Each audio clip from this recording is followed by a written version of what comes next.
seated. If you need to find a seat, now is the time to do so. We about to kick off Dear Father's Night in big St. Louis with the Cardinals. Make some noise one time.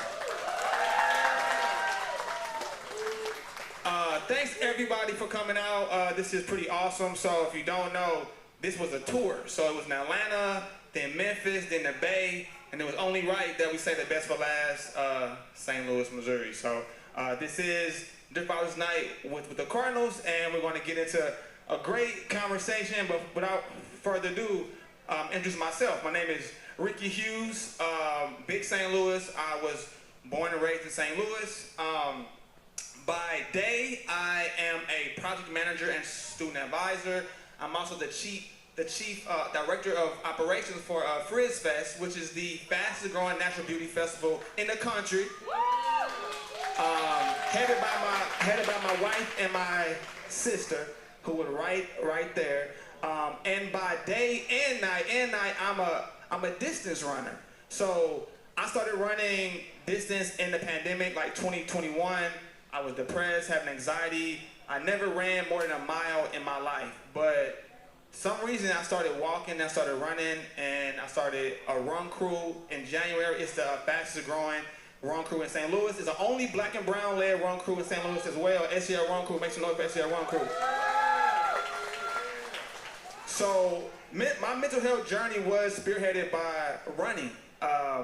I never knew that running would change my life like it did, and I'm not necessarily an advocate for running, but I'm an advocate for finding something that you can tap into, that can tap into your mind, your body, and your soul. It does not have to be running. It could be walking, yoga. It could be a therapist. It could be tennis, basketball. It could be football. Something to keep us moving, because we need to be whole and complete for ourselves and our family and our kids. All right? All right. Yeah, make some for me, okay? All right, so I've been connected with Dear Fathers for a while. I actually have known Jesse, Lamar, and Brad since high school. I actually knew Brad in grade school. We went to elementary school together. So I've been knowing him pretty much my whole life. So when they created this, I'll say, conglomerate of black fatherhood, I had to be a part. So I was trying to find a way to be a part, because it's the only one like this in the world that I'm aware of that creates these spaces for black men, not only on social media, but in real life. Because sometimes we can be so tapped in to the virtual side, we don't get to see each other and hug each other and communicate and fellowship. So that's what this is. So I'm excited to be hosting the 2023 Dear Father's Night with the Cardinals. All right. Without further ado, we got we got some big St. Louis legends on this panel today. When I say big St. Louis legends, I mean big St. Louis legends. All right, I'm gonna announce them in no particular order. I know all these brothers, and they're all amazing men and fathers. So we're gonna bring up William Humphrey first. Let's go to William Humphrey.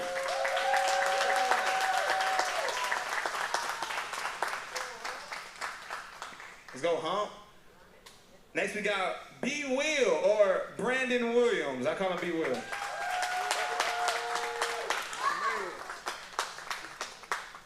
All right, next we got, he wanted me to do a big intro, and I'm just gonna say he was a Normandy great. I'm gonna say that. He was a Normandy great, Laurence Maroney. Let's go to Laurence Maroney.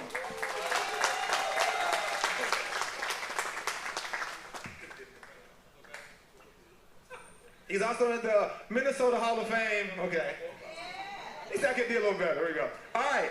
Last but not least, he's not my cousin that I know of. I might got to do some DNA ancestry, because I'm Ricky Hughes, but we got Larry Hughes in the building. Make some noise for Larry Hughes.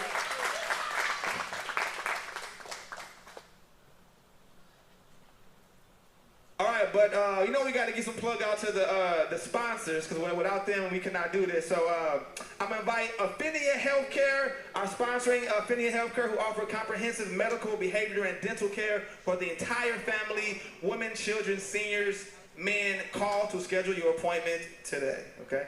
I'm gonna bring up my man Chris to say a few words on behalf of Affinia Healthcare real quick, because it's mind, body, and soul. We gotta take care of our body. So make some noise for Chris.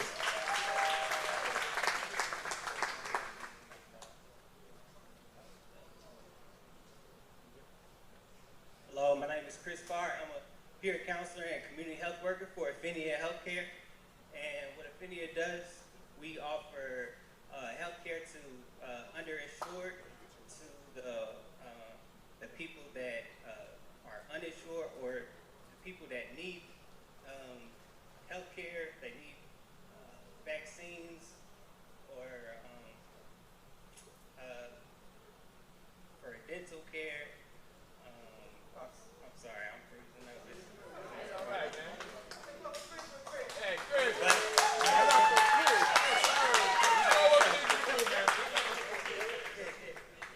So, if ever you guys need assistance with getting insured, or if you need help with vaccines, we offer HIV testing and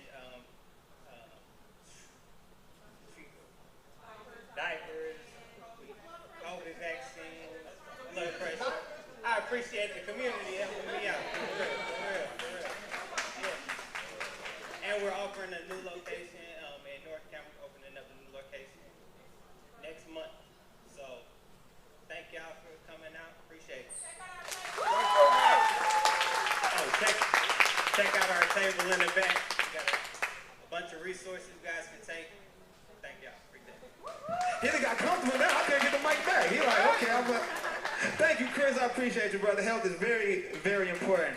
All right, so this is a panel discussion board. It's more like just a conversation between brothers. All right, so we're going to kick it off with safe spaces. So what Dear Fathers likes to do is create safe spaces for black men, black fathers. So my question to the panel, and if you have answers, I'll pass around the mic. But what is the importance of safe spaces, and why as a black man you need a safe space?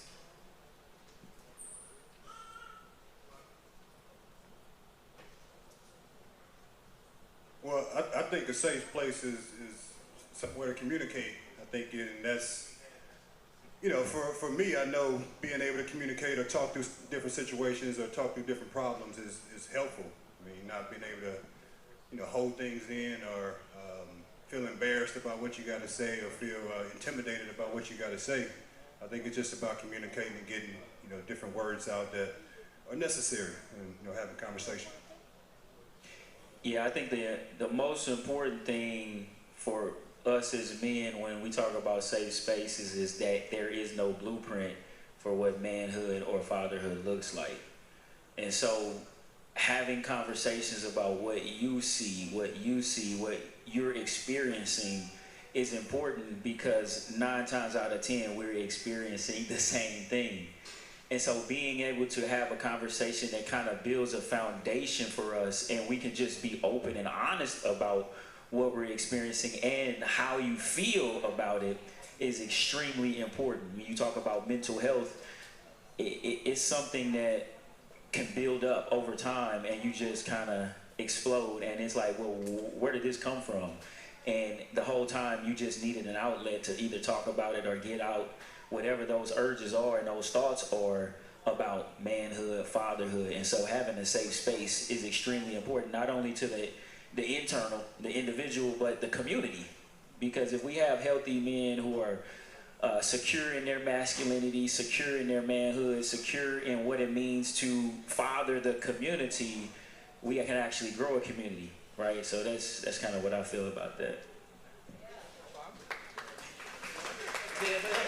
All right, well, I'm gonna give you, so with that being said, because mental health is, for me, I feel like a lot of my generation, a newer phenomenon, mental health and how we cope. So as you do navigate safe spaces, how do you want to create, or how do you want to create those safe spaces for your kids? For me, just letting them know it's okay not to be okay. For me, not growing up without a father, I didn't really know how to even do it. Being a father was the scariest thing for me. So with my kids, I find myself yelling sometimes, and I try to, hey, maybe this is not the right approach. And so for me, I just try to stay on my kids and let them know, like, talk to me, because I've been through my dark times and still be having to find ways to go through my moments. So for me, I just, like I say, I just talk to my kids and just tell them, like, It's okay not to be okay, and if it's a problem, let's figure out a way to talk it out and let's find a resolve for it. This work, check.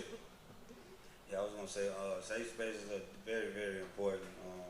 Like Laurence just said, a lot of us didn't have a blueprint to follow when it comes to fatherhood, so we have to check ourselves a lot of times, and the kids help us do that, because allowing them to communicate and like, tell me how you feel for real. Like, you don't have to not tell me because I'm your father. Be scared to tell me. You know what I mean? Things like that, because the better we communicate with each other, the better results we're gonna get. You know? So yeah, safe spaces are definitely important. Thank you, appreciate it. By raise of hands, how many of you feel like you have a safe space in your house, in your life? Okay, safe spaces out there, okay. Check. All right, cool.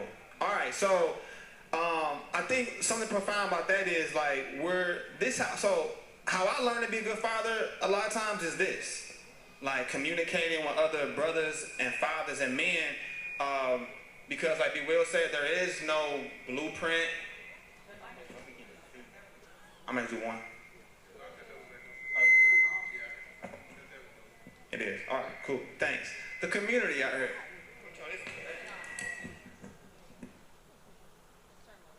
Check. All right, cool. So, like I was saying, this is how I learned to be a father. That's why I think Dear Father is so important, because we get black men together to have the conversation that if I see Larry or Laurence or Will or B. Will in the store, we be like, hey, what's up? How you doing? I'm good. But it's quick. There's never like a sit down, intimate, like get to know each other. So that's why these are extremely important. So I appreciate y'all. All right, so we, as we navigate St. Louis, everyone here is from St. Louis, big St. Louis. Shout out to St. Louis one time. St. Louis, I said Normandy. Normandy's in St. Louis, man. All right, so St. Louis is interesting because it's a duality, right? Depends on who you ask about St. Louis. You might say, oh, it's amazing. Or somebody say, oh, St. Louis is dangerous. I would never go to St. Louis. Or the food is fire or the food is trash. Like, it really depends on the perspective of the person that you ask. So with that being the headline, I'm going to start with the positives, okay? What are some of the, and this is time for you to, mention the things you have going on. You all have positive going on in the city. So what are some positive things in St. Louis that you're involved in or that you see and that has inspired you to be a better father? Well, for me, I'm involved with the youth. So, and I'm also in the health business. I have a number of businesses that I own and operate that are helpful to people. But the Basketball Academy is where I find a lot of my energy, because it's with the young people. Young people that are looking for direction, maybe it's leadership, looking for a mentor, looking for a father figure. So I play a role in a lot of those young people's lives, even though I don't see them every day. So that's some of the positive things that I take from St. Louis is the young people. Right? I'm from here, born and raised, and I wouldn't have it any other way. The negative things, the positive things they're what made me. So they allow me to understand the struggles of the younger ones that are coming behind us. I know what they've gone through. I've seen it, lived in some of the neighborhoods, and I've made it out of those neighborhoods. So just to really allowing the young people to see that it's a way of life. We glorify certain things on TV, on the radio, but in real life, we all want to be safe, healthy, and prosper. So that's what we try to push into the youth, especially with the Larry Hughes Basketball Academy.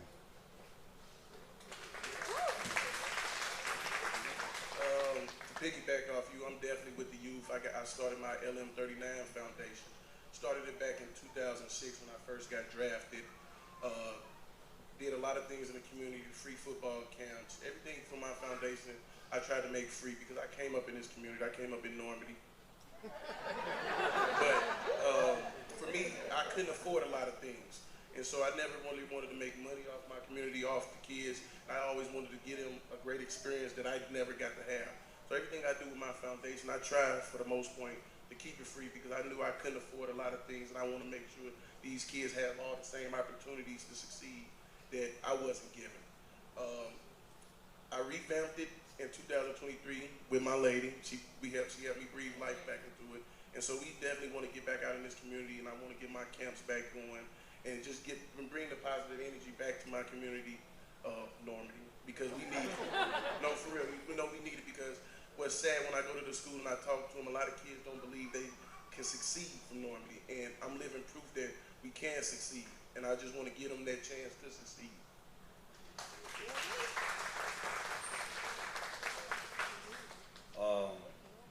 Eyekons Never Die, artist, clothing designer, Brian Horner. That's coming too, that's coming. A 7th grade PE teacher at Brittany Woods, University City. Yeah. I'm a part of different organizations. I help them, just homies, you know what I mean, friends. You see y'all grow and evolve together, and you look up and you guys running businesses together and piggyback off each other and networking and things like that. One of those businesses, Dream Builders for Equity. They work with the youth heavy. I shout out to them. Shout out to them. From chess to showing them about their finances, to printing up shirts, to owning brands, videos, pictures, everything. They showing them how to do a lot of that. I do that in school as well. I have summer school classes where I teach the kids and show them how to screen print, show them how to dye things, show them how to create the things. I would just say the best thing that I would do was just showing them. You gotta show them. I know that was the best thing for me. I had to see it. Like, in a lot of these kids, one of the kids said something about IRL. I didn't know what IRL meant. And I looked at him, I was like, man, what does that mean? They're like, in real life. And I'm like, everything I do is in real life. Like, what are you talking about? And that just made me, I stepped back and thought about it. I was like, they think this is not real. They think this is fake out here, or think they get another chance and things like that. So showing them and being an example for them and letting them see it, being tangible. Like Larry said, like Laurence said, they gotta see it first. You know what I mean? If they don't see it, they ain't gonna believe it. They may not believe it. Some will, some won't, but some need that extra push to see it right in front of them. Like, yeah, my teacher, my teacher's on TV. Or my teacher did this. Oh yeah, my teacher did this. That makes them feel proud. You know what I mean? It makes them pay attention in class as well. You know, Rick, going back to the question you asked about what's cool and unique about St. Louis, that perspective of, I was here, graduated when I was 18. I left, didn't come back to St. Louis till 26 years old. And so the perspective of St. Louis as somebody who went to college, graduated from high school, went to college in St. Louis, got a job and stayed in St. Louis is vastly different from somebody who went to live in California, Pittsburgh, went to different places across the country, then came back to St. Louis. I seen so much opportunity here because two things that's very unique about St. Louis is, one, the educational structure and systems here. We have some of the best universities, hands down, quite frankly, in the world in St. Louis. And so it's like, how do we create spaces for us, or whoever us really is, to tap into the SLUs, the WashUs, the UMSUs, the Lindenwoods, these types of colleges that have world-class programs from an educational standpoint, right? Because none of us would be sitting on this panel if we didn't have some level of education and understanding that knowing how to read, write, arithmetic is very important. And then the flip side of that is entrepreneurship. In 2010, I did a conference here called Venture Draft. It was a conference where athletes, technology, and venture capital come together.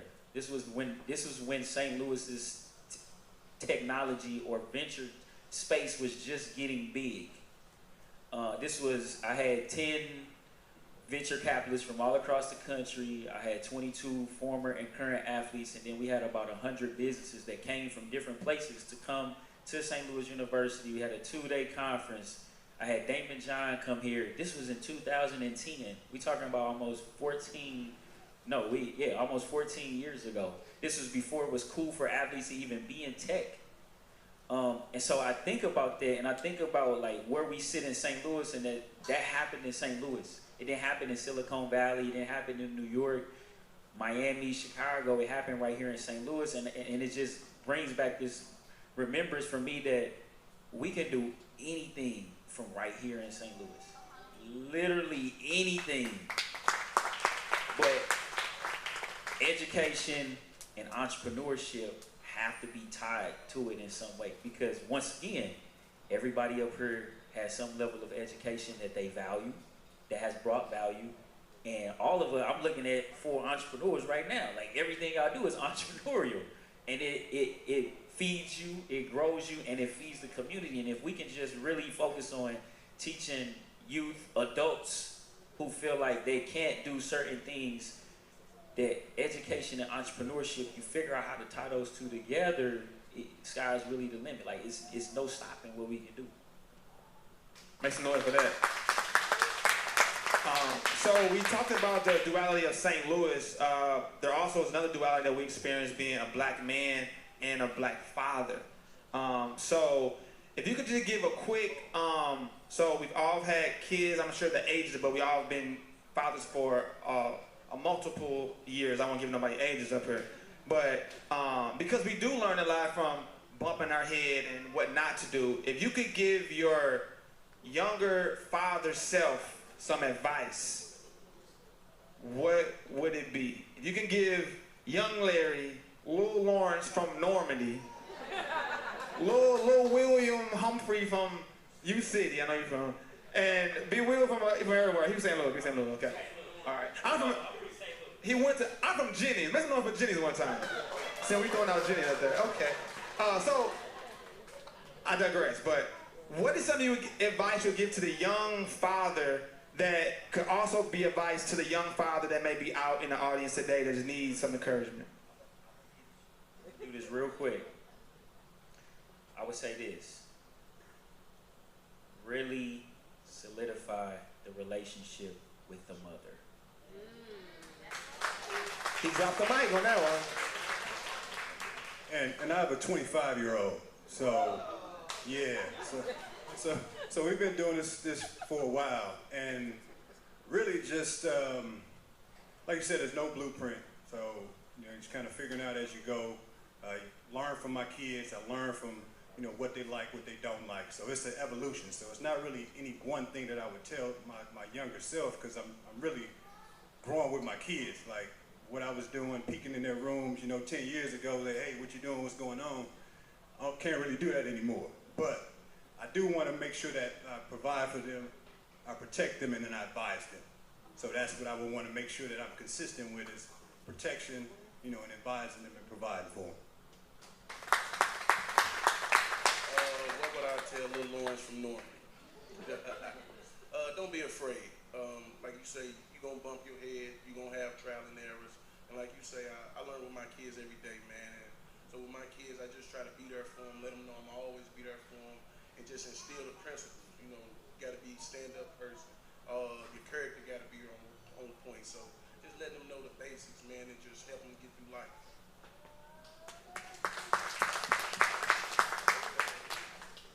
To double up. What I would say to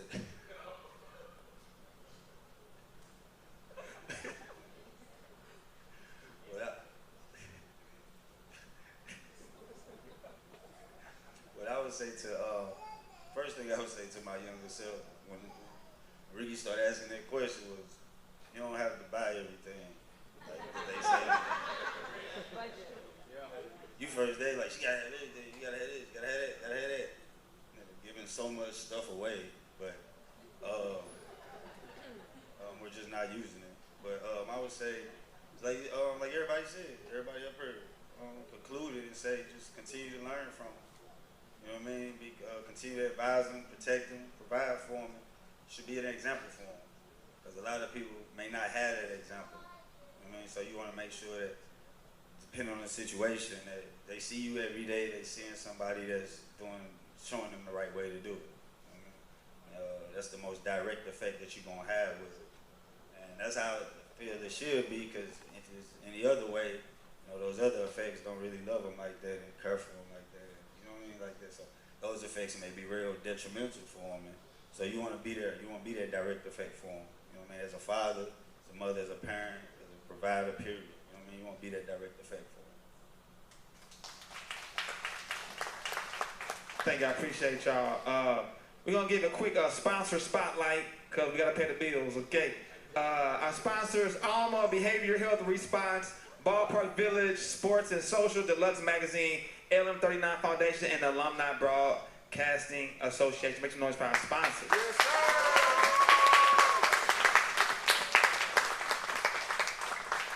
all right, so this last part is a kind of dive into the personal selves of these young men up here. And the first one is Larry Hughes. Crazy, like, you know, I've looked up to all these men in some way, shape, form, or fashion. And with Larry, me having the last name, I low-key used to lie and tell people he was my cousin. Larry Hughes, and you couldn't argue because my name's Ricky Hughes, so I'm just saying. So Larry Hughes has the Larry Hughes Basketball Academy, went to SLU, I went to SLU, I'm just saying. His son, Larry Hughes Jr., is also playing basketball, also goes to SLU. So being in the NBA, I'm sure you learned a lot. What experiences and life lessons have you learned that you learned in the NBA that you were able to pass down to your son? And what legacy do you want to leave through your son, through your experiences? Well, I think what I've learned over the years, especially with the NBA, is attention to detail. So I really, you know, focus in and talk to him about, you know, really paying attention to the detail, the small things. The basketball part is God-given. The talent is God-given. So now you got to nurture it, spend time with it, and, you know, really understand where you want to take the game. It's been tough for him. I would say it's a gift and a curse having that namesake. But I always tell him now, you know, now as he's gotten older, he has to use it to his advantage. And I think that that's something he has started to learn and something that he has started to understand, that, you know, you can be compared to me, but in essence, you're your own person. And that's what I try to communicate to him, is that he's his own person. Whatever his dreams are, whatever his thoughts are, I want to make sure that I promote that and push that. He doesn't have to be me, even though he gets compared to me all the time, obviously going to the same high school, going to the same university, and obviously now having the same goals as playing in the NBA. But I encourage him to speak those goals out. I encourage him to not be shy about what he's, you know, training for and searching for. He wants to play in the NBA, speak that out loud. Because I've run against a bunch of guys, you know, there are a lot of guys that were very, very talented that didn't make it to the NBA. Very, very talented that didn't make it to the NBA. So it is about timing, being prepared, again, you know, paying attention to those details, because there's no given. Even though you have a name, even though you have a game, there's a lot of people out there that are searching for the same goals that you're searching for, with some of the same resources, but maybe not. So I just encourage him to be him, and I'm going to push whatever his goal is as much as he wants for himself. You know, I want even more, but I don't want him to be me. I don't want him to, you know, act and be and do the exact same things that I did. I want him to just learn from those experiences and try to do better, right? If I did something and we communicated and it worked, do that better. If I did something wrong and we understand that it was wrong, don't do that. But at the end of the day, you have to make the decision on what makes sense for him, and I push as far as he wants to go. You know, I'm gonna keep pushing with him. Thank you. All right, next we got Normandy Great. All right, he's in the Minnesota Hall of Fame. All right. He started LM39 Foundation. So similar question to you, Laurence.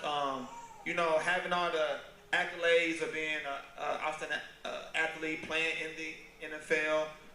What lessons did you learn in the NFL and just kind of navigating life that you're able to pass down to your kids? Well, for me, the number one thing is never to get content. I think sometimes we work so hard to get to the highest level, and we make it there, and we feel like we're made it. And we might get lazy, might stop doing the things that we did to get there. So what I would tell my kids, and I think, you know, just being transparent, I think one of my biggest mistakes was a part of me, not all of me, but a part of me got content. Oh, I made it. I made it to the big show, and I wasn't working as hard as I needed to be working to stay in the league. Another thing was, for me, the hard part was understanding it's a business. For us as athletes, I wanted to always look at it as a sport, some fun. You know, I didn't want to look at it as a job. And I couldn't. I think that was the hardest thing for me, is trying to navigate the two, you know, of this being a business and this still being fun, because I didn't want to take the fun away from the game.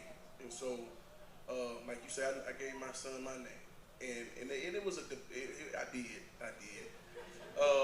It was a toss-up, because it's like, it was. I didn't really want to give it to him because I didn't really want him to have to live in my shadow. But at the same time, like you said, I gave it to him for him to use it to his advantage. If it's gonna get you in the doorway, let's rock out. You know, but I don't want to push my kids to do no sports, honestly, because that was my dream. And I don't want to push my dream on my kids. But the moment they say they want to do this, we going pedals to the metal, for sure. So, no, for real, you got to go all the way. There's only one way to go. Big or don't go at all. Like I say, just really learning how to be a professional, man. And I think without having that father figure in my life, I didn't know how to be a professional. I wanted to be a kid. I wanted to stay young. And I didn't quite grasp being a professional. And I think that was really the hardest thing for me, being a professional. You know, not, like you say, attention to details, just relying on talent alone. And I think, you know, it's more to just being successful than talent, because, as you said, we all know a lot of talented people that just didn't quite make it. And so it got to be more than talent, and that's what I want to teach my kids. Like, talent is not enough. We have to work hard with it. We have to bring everything else with it to be successful and to succeed. And even with that being said, there's no guarantees that if we do everything right, we still will succeed. And understanding that it's okay to fail, we will fail, but failing is not what's gonna make you. It's how you recover and how you get up and how you keep moving from failure is what's gonna make who you are. So that's my story, and I'm sticking to it. I appreciate it. I also love the transparency, because they say a smart man learns from their mistakes, but a wise man learns from the mistakes of others. So until we have these conversations and are transparent and open, how do we become wise, right? So there's a lot of wisdom up here, so I appreciate the transparency. All right, next we have U City legend, Hump. Even before fashion was fashion, Will was someone I knew that did fashion. Even when I was like fashion, when it seemed like, I don't even know if anybody else was doing fashion at that time. So it started at Eyekons Clothing back in 2002. 21 years. Makes me look for Eyekons 24 years, right? So fashion and fatherhood, how do they complement one another, and what legacy do you want to leave for your kids? Question kind of easy for real. That's question kind of easy. I would say fashion and fatherhood. It goes hand in hand. My daughter, Jay, she's my wife right there. We got the gray hair on my son. They all artists, so it's like it's just in the house, it's in the crib, it's just running through all our blood. My daughter Noe, it was like probably about 4 years ago. She I called her. No, I didn't call her.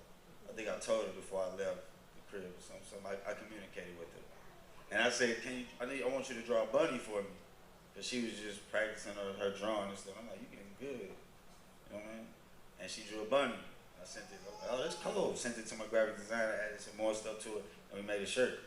Now she printed up her own special editions, and it was just like, I liked how it brought us closer. You know what I mean? And I understood what she wanted. She understood what I'm into, and she's an artist. Like I said, it's in our blood, so that's what she like. We gonna water it. You know what I mean? You gotta water it. You figure out what your kid is into, and you gotta water it. You know what I mean? Go crazy. Like you said, ain't no halfway. It's pedal to the metal. You know what I mean? So, yeah, I would say, yeah, it's dope because it's a lifestyle. I have a lifestyle brand. It's a direct reflection of my lifestyle. So it's kind of, it is what it is. You see it. You see my kids at the shows. You see my kids wearing the clothes. She got some special editions. He got special editions. She got special editions. You know what I mean? So it's all in the same thing. It's a lifestyle. You get involved. We can talk about it. We're going to talk about it. You don't even remember. We used to buy all the clothes from me on our soul. Remember, we used to come in there. Laurence said he want a Normandy special edition. That's what he said.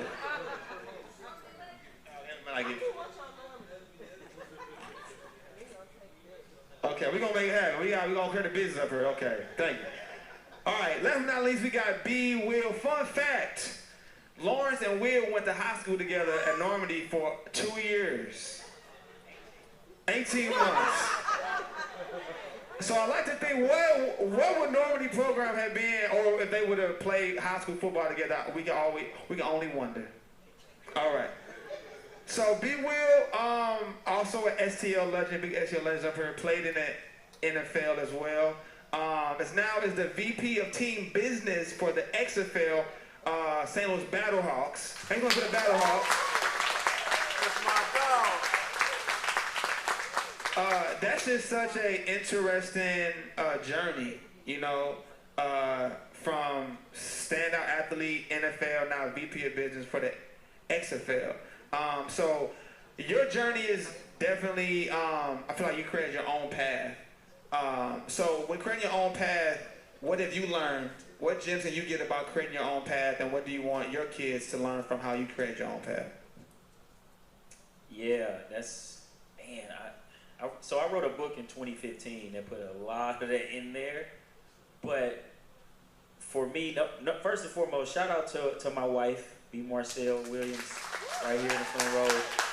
And 3 of my 5, the middle 3, well, the youngest 3, actually, and my junior, Brandon Williams Jr. So, Will, you didn't get to the junior. It's okay. It's okay. I thought we had the quads of juniors up here, but it's all good. We got the trifecta of juniors. All right. No, it's all good. But, you know, for me, I've done a lot of things, right? And Laurence and Larry, you all can attest to this. When you leave the game, you don't really know who you are. So you go on this journey to figure out who you are, and trying to figure out who you are, you start doing a lot of stuff. And so I've done a lot of things. But the thread between all of the things that I've done, so NFL, I did broadcasting for almost 10 years. I was on Big Ten Network, ESPN, here locally on Channel 5 for literally almost 10 years. Transition out of that, was in financial services, wrote a book, was helping athletes, you know, manage their money, and then transitioned out of all of that and started doing personal development. And I was a certified life coach, certified leadership facilitator with companies all across the country. Came back home and said, I need to get more education. So I went and got my MBA from Lindenwood with the thought process of, I'm either going to go into venture capital or I'm going to go into sports. And once I finished my MBA, I went and worked for Anheuser-Busch in marketing, and then the opportunity to get into sports just happened. I wanted it. I was actually interviewing for jobs with other sports teams in different cities. The door was shut in my face, like just wasn't happening. And then a door that I didn't even ask to open just literally swung open with the XFL opportunity. Like the XFL went under during COVID. So the thought process of actually running a sports franchise, a football team in St. Louis, it didn't exist when I got my MBA. It literally didn't exist because there was no team, no league. So I was like, wow, that's crazy. But the thread, right, was discipline creates your habits. Your habits create your lifestyle. So it all starts with discipline. So when I talk to my kids, when I try to influence and impact my kids, it's all about discipline. It's all about what are the things that you're doing every single day that are creating these habits, whether it's I'm gonna work out every day so my body can be strong. I'm gonna make sure I eat healthy so my entire being can be better. I'm gonna make sure that I do 30 minutes of reading every day when you get home from school. 30 minutes of reading every day when you get home from school. But it seems like to them sometimes it seems like mundane, but it's just creating that muscle memory so it becomes a habit so you can create this lifestyle that you actually want. Because if you show me your habits, it'll tell me everything I need to know about you, period. And so for me, transitioning from football to TV to business was all about creating this discipline. I used to do these things where I call Google binges, where I would literally research a topic to 3, 4, or 5 o'clock in the morning on Google, just finding articles, books, different YouTube videos, just all these different things about a specific topic, binging on it, trying to learn as much as I possibly can, because once again, I was on this journey to figure out who I was and what I wanted to be. Because we do 4 years of college, Larry Lucky 1 year of college, superstar. But you go right to the league, right. And then, but while most people, and the only reason I had this perspective that I'm about to talk about is because I went back to school.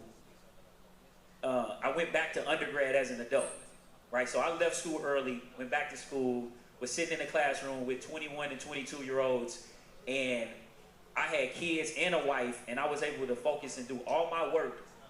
And I'm like, how is everybody in here not getting A's? Because you have all this time. I have no time. I have a kid, I have kids, a wife, a house, I have to make money.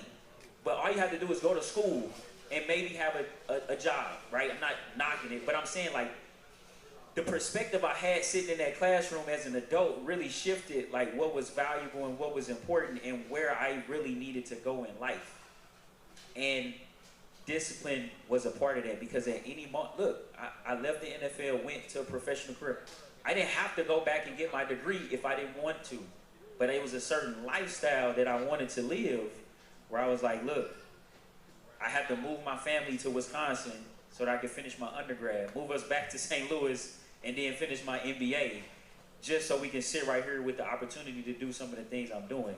So putting a bow around it to go back to the foundational of what I really want to talk about is discipline. What are you doing every single day to create the habits that create the lifestyle that you actually want to live? It's a reverse. You just put it in reverse, and then you come back to it, and now it's like, wow. This is how I did this because I did this every day, right? And that's just, it's with anything, whether it's writing a book, whether it's training to go to the NBA, training for the combine, like creating that next design, that next brand that's just gonna pop. It don't just happen because you wake up. You've been disciplined in your craft for so long that it may seem like you just said something earlier, watering. What are you watering? The seeds. You've been planting seeds for a long time. That's discipline, right? And so watering those seeds is the habit. It's this habit now. And now the lifestyle is, like you said, creativity and art and fashion is in your lifestyle. It's in your house because of what you've been doing. And so I applaud that. It's dope to me, just hearing it. Thank you, Will. Thank you. Hey, this is all scripted. Jesse, do we have time for a question in the audience? Yeah, we're gonna do that. I'm running things today, all right? Does anyone have a question you want to ask any of the panelists by chance? If you don't, it's okay. Any questions? We got a question. Mocha latte, make them a mocha latte. Testing. Shouts out to all of you all. All of you all are amazing. I done worked with all y'all. So my question is, who are you mentoring? Are you all mentoring anybody? Like, why am I getting up? What am I doing? This is not even mine. Why am I up? Yes, I'm sorry. Yeah, see, this is natural. This is a habit. Like he said, it's a habit. This is what you do. This is what I do. I get up and do this. Okay, no, seriously. Can all of y'all talk about who you're mentoring, or will you mentor somebody? No, absolutely. So, first and foremost, thank you, Mocha. So St. Louis. No, first and foremost, I'm mentoring my children. That's number one. They see me every day. They see who I am, how I show up, what I do. So that just naturally, that mentorship is there for them. But it's a young kid named Jalen Swan, who went to Soldan. He graduated, 2016, Jalen graduated. But I've been mentoring him and talking to him consistently, and he just finished his second season in the indoor football league. He called me asking about doing the internship with the Battlehawks. But it's one thing I'll say about mentorship. It's a two-way street. I'm super busy, period. So if you're a young person that wants to be mentored, you have to go aggressively at the mentor and ask for the extract it, pull it out. Be like, yo, I'm called. But Jalen, he had calls me, texts me, shows up to church when he's in town randomly. It's nonstop for him because he wants to be mentored. You know, and I think that's important when we talk with this mentor conversation, because a lot of youth will be sitting here saying, oh, it's a narrative, I don't have anybody to look up to. Yes, you do. There's men, women, successful people in the community, but do you want it? So that's what I'm saying. Actually, I just got the wrap up, but if y'all can really quickly mention somebody. Yeah, just the many kids in the academy. I just newly picked up a mentee, my cousin, Larry Hughes. And what we've been doing is we've been sharing books.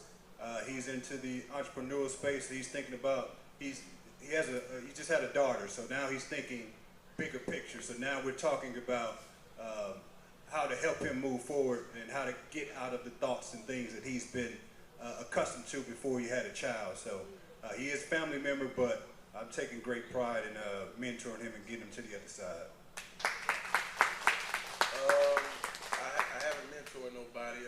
I'm not throwing that off the table. I definitely would. You know, nobody never asks. But That's not enormous. But you know, if they ask, I don't have a problem, man. At the end of the day, that's what it's for, man. Like, I've been through so much just to give the knowledge to the youth and the people that's coming up after me, man, to help them succeed. So if it ever happens, you know, I accept it.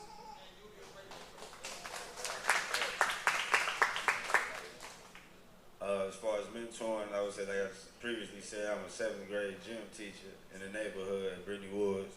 So it's an everyday thing in University City. Yeah, I'm gonna stay focused, y'all. But yeah, my kids every day, the 6th graders, 7th graders, 8th graders, some of the kids from my homies, their kids, everybody. So it's a neighborhood community thing, so that's why I got the job. A lot of kids, once they figure out, like, hey, my mom said you blah, blah, blah, I seen you and blah. Like, why you even work here, coach? And I say I'm giving back to my community. And they laugh, and I'm like, I'm dead serious. Like, you know what I mean? Because this guy, it's crazy out here. So I'm like, what can I do? You know what I mean? What can I do to make an impact on my community that's bigger than, you know what I mean, something that I've done already? You know what I mean? So yeah, I would say my students. Yeah. Thank you. Me, only asked me too, but I have 3 kids too. And the inside joke earlier was, B. Will said he got the most kids. That was a joke. I got a 17-year-old, a 7-year-old, and a 5-year-old. So B. Will said, like, you gotta start in your house too.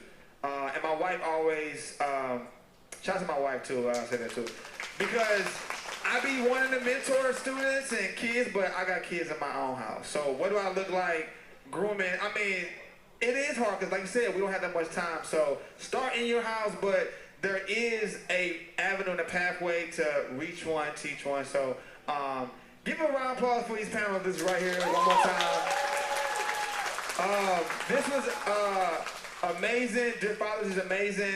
The mental health space that Dear Fathers has helped create and curate is a pioneer in the space. Every last Thursday of the month, they have Straight Mental, which is a virtual space where a licensed clinical professional talks to the men, asks questions every last Thursday. It was one of my first introductions to mental health like 3 years ago. So make sure you tap in with Dear Fathers. If you're not familiar, Dear Fathers is pioneering something that's so special. Like I said, this started in Atlanta, then Memphis, then the Bay, and the grand finale is in Big St. Louis. So make some noise for St. Louis one time. I think I can say another shout out to Affinia Healthcare one more time. All right. Shout out to Lamar, Brad, and I'm going to invite Jesse to come up, the co-founder of Dear Fathers.